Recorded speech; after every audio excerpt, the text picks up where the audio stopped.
There are places in this world that are intentionally erased from maps. Concrete tombs swallowed by forests, forgotten by time. We call them ruins.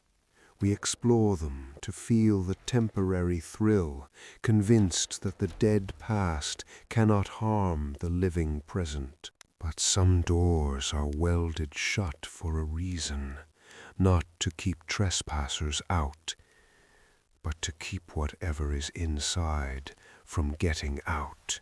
3 weeks ago, the police recovered a corrupted memory card deep in the Blackwood Valley. It belonged to an anonymous urban explorer.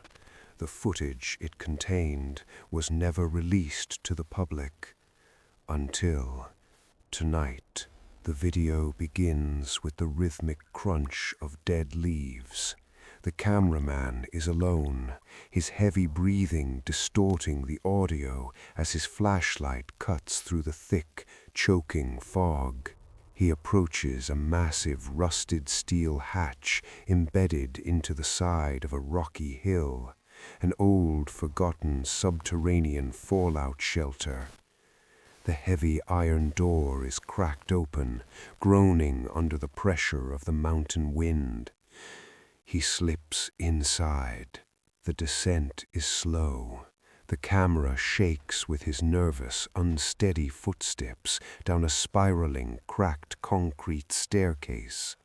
The deeper he goes, the thicker the air becomes.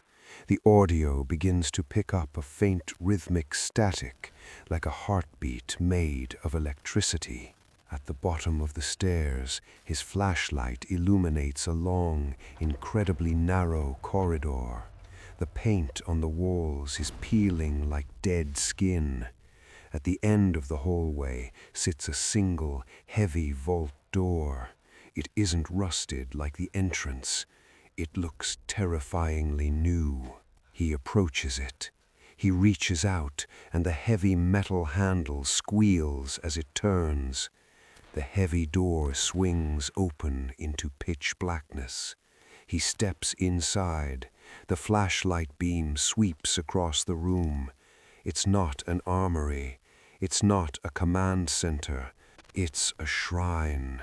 The walls, floor to ceiling, are covered with thousands of old, degraded Polaroid photographs, pinned together by red string. The cameraman walks closer, his breathing now ragged, shallow. The camera focuses on the first photo. It's a picture of a young boy riding a bicycle. The camera pans to the next, a teenager walking home in the rain. The next, a man standing alone at a gas station at midnight. A soft, terrified whimper is heard from behind the camera. Every single photograph on that wall is of him, taken from a distance, through windows, from across the street. The dates etched in the corners span his entire life, 30 years of unseen surveillance. He has never been alone, not for the single second. The flashlight begins to flicker. The electrical heartbeat in the audio grows louder. He spins the camera around. In the center of the dark room sits a solitary wooden chair, and on it is a single, fresh Polaroid photograph. It is completely black, slowly developing. With trembling hands, he reaches out and picks it up. The image slowly burns into existence. Pause.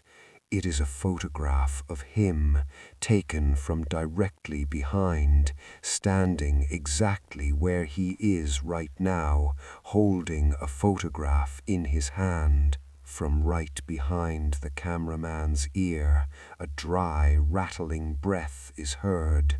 Loud, sudden, the flashlight abruptly dies. We spend our entire lives running from our pasts. We search the darkest corners of the world for mysteries, hoping to distract ourselves from the truths we refuse to face. But the universe has a brutal memory. You cannot outrun your own shadow, and if you dig deep enough into the abyss, eventually the abyss reaches back.